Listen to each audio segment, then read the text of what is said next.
my friends, and welcome to my least favorite or most disappointing books of 2021. And yes, I am wearing the exact same makeup, earrings, and shirt from the last video, and that's because I'm filming them back to back, so I do look identical. Hopefully you don't mind, but I didn't feel like changing my shirt or my earrings, and I just want to film this, so please don't mind that. But I actually don't have that many least favorites that I'm going to talk about. I tried to make this the same as my favorites, so whatever books gave me a really strong reaction, this is obviously more of a negative reaction, so I'm gonna just leave it at that. And I don't know, a lot of these aren't that they're like horrible books, it's just that they really didn't work for me, and some of these are really popular. So I feel like this is gonna go over really well. I feel like people are gonna be mad at me, so I'm really sorry, but you know, just keep that in mind. This is my least favorite and most disappointing books, so you know, I'm sure they can work for other people, they just didn't work for me. Again, not gonna go into too much detail because I have talked about these books before on my channel, so I'm just gonna tell you briefly why I didn't like it and, you know, that kind of thing. So, first off is a book that is just, it was so disappointing to me, like honestly so disappointing, and I know a lot of people also didn't like this book, and that is The Sanatorium by Sarah Pierce. I was very excited for this book. Winter scene, isolation, murder, I mean, what else is there? What other goodness could you possibly add, right? Well, the main character was just so flippin' annoying. She was very dumb and irritating, and everything she did just infuriated me. I think the story itself was just very meh, and I think it could have been amazing because the setting is so perfect for a thriller, but it just didn't live up to the setting. The plot was just so mediocre in compared, which was so disappointing. The ending was just nah, you know, it just wasn't a good ending. It set up for the sequel that is gonna come out for it. I will not be reading the sequel because I didn't care for this in the first place, so I don't want a sequel. I don't want to see any more of these characters. I'm good. I'm done. No thank you. So yeah, this was just a major disappointment, and I read this pretty early on in the year, so that was like super frustrating for me because I had such high expectations. But yeah, the setting incredible, everything else so bad. Yes, I'm sorry, that I did not like it. Next up is a book that I actually DNF'd. I believe it was like one of my first DNFs of the year, if not the first DNF of the year. And this is actually a fan favorite in the horror community. People absolutely love this book. And I think that's why it was disappointing for me, is because there's so much hype around it. But that is The Only Good Indians by Stephen Graham Jones. I have read multiple books from Stephen Graham Jones. I read Night of the Mannequins, which I also didn't love. Thought it was alright. I read My Heart is a Chainsaw, which I did not like. And then I DNF'd this one. So this is actually just a personal thing. I think I just don't get on with Stephen Graham Jones's writing. It makes me feel dumb when I read it, and it feels like it goes right over my head and I have no idea what's happening. That was my main problem with this book, is I really just didn't get it. I didn't understand any of it. I felt very stupid. And I felt like I was missing so much. Like I was reading it and I'm like, I don't get what I'm supposed to be getting. So that was my biggest issue with this book, and I know so many people love Stephen Graham Jones. He's obviously a very talented writer. I just personally think his writing style doesn't work with my brain. Like my brain just doesn't connect to it at all.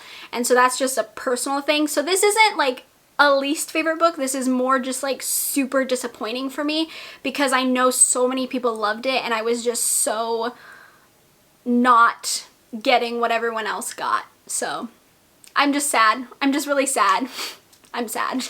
Next up, we have a book that probably has one of the best covers that I've ever seen, but the book was just not good, and that is Goblin by Josh Malerman. This was my first Josh Malerman book. I have never read anything else by him. I didn't want to read Bird Box because I didn't really care for the movie, so I was just kind of like, I didn't think it was going to be up my alley. So I decided to read Goblin. The cover, beautiful, stunning, absolutely gorgeous. I want to keep the book just for the cover, but oh my God, I did not like this. This has 6 novellas inside of it, and it all deals with this town called Goblin. This is just not my kind of writing. It's not my kind of storytelling. It's not my kind of horror. So while I was reading it, I was just kind of like, meh, no thank you. I think 1 or 2 of the stories I actually did really like, but all the other stories kind of flopped for me, which ended up making this like a 2.5-star rating. And I was just disappointed because it's so beautiful. Like honestly, just such a gorgeous book, but the insides just did not match at all. And that was so heartbreaking, okay? So freaking heartbreaking. I really wanted to love this book. I really did, but I just couldn't. I love the cover though. Absolutely stunning. I just think Josh Malerman's probably not a writer for me. I probably won't pick anything else up from him, unfortunately. Maybe later on I'll take a gamble again, but for now I might stay away. I might stay away. Okay, this book is a classic, I guess. It is a book that a lot of people didn't actually know was a book because it is a movie, and I think most people know about the movie, and I personally think you should only watch the movie and not read this book because I did not like it. And that is I Know What You Did Last Summer by Lois Duncan. I hated this book. It is so laughably predictable and dumb. I don't understand it in the slightest. Like, I just don't understand how it's like supposed to be a good book, in my opinion. Wow, that's really harsh. Sorry. It was just bad. It was just so predictable. I definitely saw it coming. The movie is definitely much, much better. It is more horror. This is not a horror book. This is a YA like mystery. And I don't think it did well for being a YA mystery. It was not mysterious in the slightest. It was not thrilling in the slightest. The characters were all just like meh, and like I've read better YA books. Watch the movie if you want to see I Know What You Did Last Summer because it's great. I love the movie. The movie's awesome. This just not so much. And I know people love Lois Duncan, so I'm sorry, but I don't get this book. It was just so bad. Here's another book that I think I'm going to make people mad with, and I'm very sorry in advance, but that is Pet Sematary by Stephen King. Okay, so before people jump down my throat, I'm not a Stephen King fan, okay? I don't typically love his work, so let's just, let's just take that into consideration. One, I know this story so well. I've seen the movie so many times, and I do like the movie. I typically do like the movies over the books that he writes. I do prefer the film adaptations just because I think they are more concise and just more fun. His books are too much for me. There's unnecessary detail, and they just are so long-winded that I just stop caring halfway through, if I even care by the halfway point. And for me, Pet Sematary is supposed to be a grief-related story, and for me, that typically is something that would hit me extremely hard, but for some reason, I just didn't care about this. I didn't care about the characters. I didn't care about any of their grief to me, it didn't even feel like they had any grief. They were very flat and one note. So I know that's extremely unpopular opinion, I'm sorry, but this is just not a well done grief story in my opinion. I've read better and it just didn't work for me. It's probably just a writing thing. I just think that Stephen King's writing doesn't typically work for me, and so that's why this one didn't work for me. But yeah, I just didn't love this book, and I know people love it, and it's like the iconic grief horror novel, but for me it just didn't do anything. I almost DNF'd it twice because I was just so bored while reading it. It took me so long to get through because I just didn't care.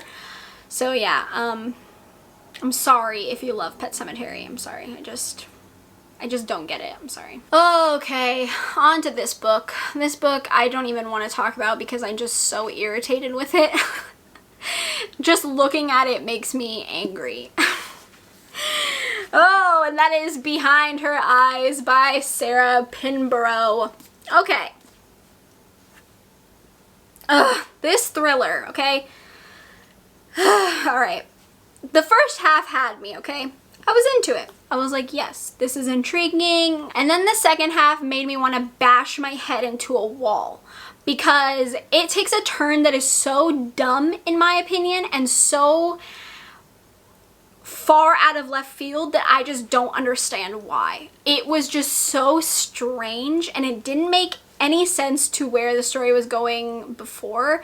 And I know a lot of people think this is like a really shocking ending, and I guess it is, but to me it's not good shocking. It's shocking because it's just so dumb.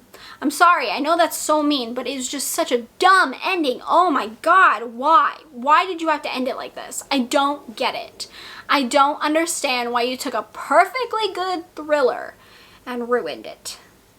I'm sorry. I'm sorry. It's just not, I don't get it. And a lot of people love this book because it's like, it is crazy, you know, like it takes you on a crazy ride, I guess. But for me, it didn't work. And the crazy was too crazy for me that I was just like, no. I didn't find it realistic at all, which I understand with thrillers. Sometimes you gotta just go with the flow, and sometimes they're not gonna be realistic. You know, it's just, you know, they're thrillers. I get it. But this one is so unrealistic that I wanted to bash my head into a wall, okay? You know, you get what I'm saying? So yes, I absolutely hate this book. And the only reason I didn't give it 1 star, I gave it 2, is because the first half I did enjoy and I kept reading it. So, you know, that's on me. I should have DNF'd it, to be fair. Because it is kind of slow and boring because not a lot is happening, so... But it was intriguing. It kept me wanting to know what was going on. But then when you get the answers, I didn't care anymore. It was so dumb. I was just like, ugh. If you're gonna give me answers, at least make them good. These were just dumb, so yeah. I hated this, in case you can't tell. Oh, this book. I don't want to talk about this book either. And it's for different reasons. I don't want to talk about this book because just looking at this book makes me sad. Because it was so disappointing and so heartbreaking that I hated it. Oh god, I don't want to say it. I have to include it though. And that is Nothing But Blackened Teeth by Cassandra Khaw. This was one of my most anticipated releases of 2021. I had been looking forward to this book since like March, and I had to wait until October to read it. And so, first off, the cover, probably the most beautiful cover in the entire world. It is stunning, it is eye-catching, it's grotesque, it's beautiful, I love it, okay? If we're rating off of covers, 10 out of 10, A+, beautiful. Now, the inside, which is the part that really counts, unfortunately does not live up to the beauty of the cover. First, look at how short this is, okay? When I got this in the mail, I was like, oh my god, this is extremely tiny. And unfortunately, the tininess of this book is really the hindrance of everything, okay? It really, really hindered the story. It is too short. This is too short to be anything. It's not creepy, it's not spooky, it's not anything because it's too short. The creep factor is so low because we don't have any time to get build up. There is no build up. There's nothing. It's so short that everything's just like boom, boom, boom, boom. But it's not even good booms. It's just like, and next, and next, and next. And you're just like, what? What? Come on. You know, it takes place in a Japanese haunted mansion, and I wanted to love this, okay? I wanted it to focus on the yokai, okay? The ghosts were the main interest to me, and I didn't get it, and I'm sad about it. I wanted it to be the focal point, and instead we get all these characters and the main characters who are just so stupid. They're so bad. They're unlikable. I didn't care about them. I didn't care what happened to them. I just wanted them to leave. I wanted the ghosts to be the main characters at this point. And then the ending is just so rushed, and you literally blink and the story's over. And I was just like, oh my god. I spent money on this, and I'm sad about it. Will I be keeping it for the cover? Probably, because it's beautiful. And I paid money for this book, and I want to keep it because I like the cover. But God, I'm so disappointed by this book. It makes me so sad because I spent months pining after this book and wanting it and wishing it and thinking about it. And it was such a letdown. Probably my most disappointing read of 2021.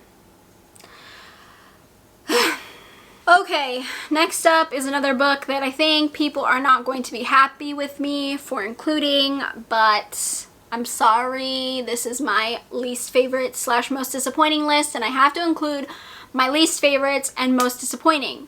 So this has to be in it, and that is The Push by Ashley Audrain. This book was boring, okay? This book, I thought it was going to be a creepy kid story, which honestly, I think this was really mismarketed. I think it's misleading because I think I think people are going to think it's a creepy kid story with the way it's labeled as this kind of thriller and the plot, and I assumed that's what I was getting myself into. What it really is more about the main characters struggling after birth and struggling to connect to their child, and it's just a lot of that, and I understand that is why so many people connect to this book. Postpartum depression is a real thing, and I think this made a lot of people feel validated and seen, which I am so happy about. I think that's amazing. And I'm glad that people have this book to take comfort in. But for me, as someone who does not have kids, who does not want kids, this isn't what I wanted to read. This isn't the kind of story I wanted. My other big gripe with it is that the ending should have been the halfway point. This book is so boring and nothing happens, and then the ending, it's like, well, yeah, you could have had that halfway through and then made it more interesting, but you didn't. You ended on it instead of building upon it, and that made me mad because there's just so much not happening in this book when things could have been happening, and it could have been more interesting and more thrilling, in my personal opinion.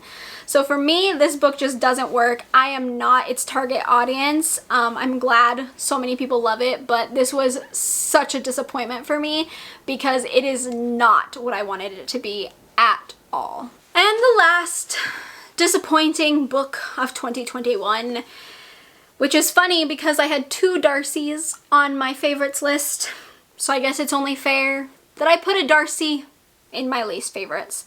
And this is The Haunting of Rookword House by Darcy Coates. This was just a disappointment because I love Darcy. You know that. I am a big Darcy Coates fan. I typically love everything she writes. Like I said, I think I'm a little biased, but I do tend to really, really enjoy what she writes. This one was such a miss for me, though, mostly because of the main character. He is so infuriating and just dumb, and I didn't like him. The overall plot of this story I actually do enjoy, and I think the POVs from the past were much more interesting than the present day POV, and I wanted more of the history and more of like the past than the present, and I didn't get that. So unfortunately, this was just a miss. I also think the writing didn't feel quite like Darcy usually does. I don't know, it just felt meh. It just felt a little lackluster. It didn't have that spark that her books usually have. So this was just a major disappointment for me because I do love Darcy and her work so much that I really didn't expect to dislike one of her books so much like I do this one. So that's why it was just such a bad one for me. I just wish I had liked it, but I couldn't get past the things that I didn't like. So unfortunately, it's just not a winner in my book, and I'm sad about it. Alright, my friends, that is all my disappointing least favorite books of 2021.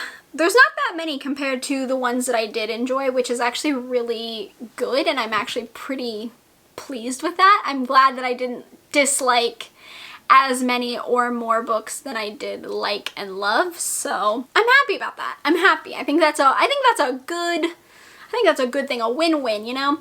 Please let me know what your least favorite book of 2021 is. I want to know because I just think it's such an interesting question. I like knowing what people don't like just as much as I like knowing what people do like. So I hope you enjoyed this video. If you did, please give me a thumbs up. It lets me know what kind of content you enjoy from me. That way I can keep providing you with that kind of content. Feel free to subscribe to my channel if you haven't already. We can become friends, talk about books, movies, manga, horror, spooky things, all that jazz. And if I don't see you before then, I'm assuming not, I think this will be my last video of 2021. So I will see you in 2022. And I hope you all have a happy New Year. Bye.